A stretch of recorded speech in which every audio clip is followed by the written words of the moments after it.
Your town? Your town is at the end of the estuary. Fishing trade, long gone. The mine, closed. The adults in your world either work in the glass factory or they don't work at all. If you want to get to sleep on Friday, Saturday night, you need to put your head under the pillow to drown out the drunken noise.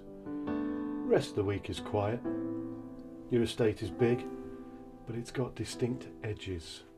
Edges that sharply mark the limits of your experience.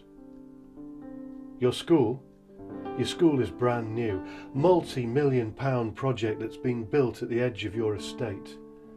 When it was opened, some Lord Lieutenant or somewhere came to cut the ribbon. You wanted to go, but your mum wouldn't take you. The idea of school still makes her nervous. She doesn't even like to go in them, even though she left 10 years ago. Over the next few years, she is not going to come to any of the parents' evenings. This is probably just as well because you haven't been doing very well. To be honest, your mum never mentions school other than to tell you that you have to go. She'll get a fine if you don't. This new school of yours looks like a spaceship has landed. It towers over the estate. Its limits marked by the 10-foot fence. An alien life inside. Every other building round and about is drab, grey. This school looks more like the big shopping centre you went to once, that time you went to Leeds. Another place that shouted that it wasn't for you. The teachers are kind enough most of the time, but they're not a cheery bunch. They don't really look like they want to be there. Your school should be opening your eyes to the possibilities of this life. But your school is busy, trying to look better than the next one down the road. They need you to pass your exams, so they keep starting all your sentences for you, telling you what to put and asking you to remember things. It's tough, and you don't do very well. At your house, you don't have any paper or pens, and you don't own any books. School is full of them. There isn't really any conversation in your house either. More likely there is shouting when your dad comes round. You need to do some homework, research about someone called Queen Boadicea, and then you have to give a talk about her. The library closed under austerity measures, and you decide not to go to school the day your talk is going to happen. It goes unremarked, and you struggle on. Luckily, Miss Braithwaite is more interested in telling you all about her holiday in Cyprus and forgets to finish off the missed presentations. Later in the year, she will fill in the blank in her mark book when the school data monkey asked her to guess how you would have done. They need the figures. They especially need your figures because you are, underachieving. You are letting the school down. And the school needs good grades after the last lot they got. You don't hear anyone say your name very much, other than when the register is being called, just a name in a list of names. 4 of the teachers seem to know your name and 2 of them use it. No one ever asks you what you think. You quickly learn that if you keep your hand down and avoid eye contact, then you really don't have to join in at all. They don't seem to mind that you're a scruff and that your dad was just as bad, but we all know that it's going to limit what you can manage. You mentioned once that you'd thought about being an engineer, but your teachers think you should aim a bit lower.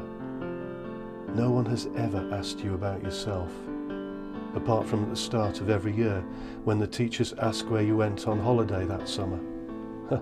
Tough question. There are lots of furrowed brows around you.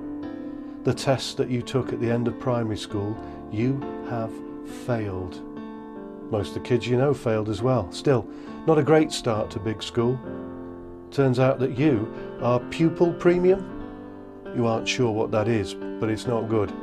You spend quite a lot of the day finding out that you can't do the things that the teachers want you to do, and they're better at telling you what is wrong with you than they are fixing it. The stuff they want you to do is so boring, irrelevant to your life, that you start losing the will to please them. You just can't remember the names of the kings and queens in order, just like all those teachers that can't remember your name. You don't know what a preposition is. Actually, you don't care.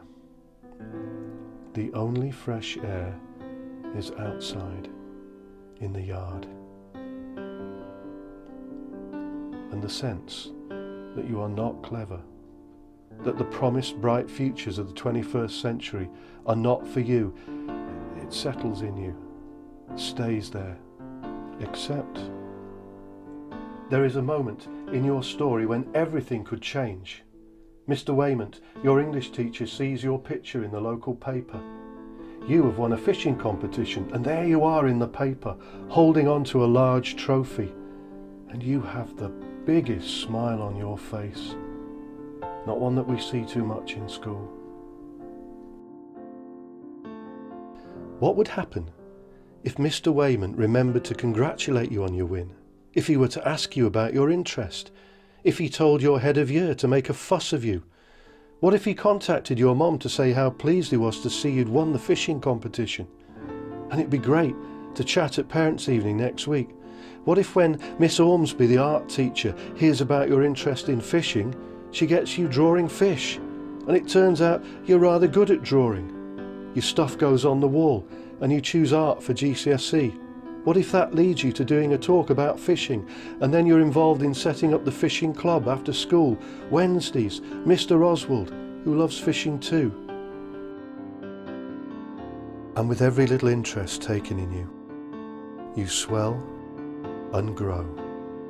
A confidence and articulacy grows inside, which is where learning lives, inside. As he puts the paper down, drinks his beer, Mr. Waymont makes a mental note to speak to you. Let's hope he remembers. Let's hope he thinks on. What if it clicks with Mr. Waymont? Why the only fresh air is outside, in the yard.